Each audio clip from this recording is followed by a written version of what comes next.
The psychedelic revolution is coming, and it may transform the way we treat depression and addiction. It's also raising profound questions about the very nature of consciousness and reality itself. You inhale the substance, and then within 5 to 10 seconds, everything becomes black, and you go down into this tunnel, this black tunnel, and the last thing I remember is that, holy shit, what have I got myself into here? There was a feeling of intense quiet, and then a feeling of a big feathery wing swooping over me. Ooh. And I felt like I was swooning in it. I'm Steve Paulson, the executive producer of To the Best of Our Knowledge, and I'm really excited to introduce you to Luminous, a new podcast series about the philosophical and cultural implications of this psychedelic renaissance, and why many scientists and psychiatrists believe psychedelics are changing lives.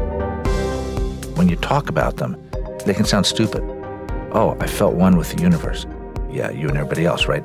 But if you feel it a certain way, yeah, all of a sudden you realize, oh, I'm part of something larger. And that's a very powerful antidepressant. We'll meet the pioneering scientists in this field, like Roland Griffiths. He did some of the first studies using psilocybin to treat end-of-life anxiety in cancer patients, and then got his own diagnosis. You asked your cancer questions during your LSD journey. I did. And I did this repeatedly over the course of almost 12 hours. And then I asked her, well, what's going on here? Do I have to die? And the answer was, yeah, this is the way it's supposed to be. Today, the push is on to medicalize psychedelics and win FDA approval. But bringing these powerful molecules into clinics and labs is complicated and really fraught given their history. We can't tell the true history of psychedelics without acknowledging the plight of indigenous peoples, right?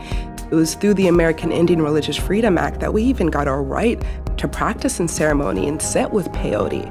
Outside of plant medicines, which indigenous peoples refer to instead of psychedelics as the Western world does, this has always been a way of our life that was taken from us.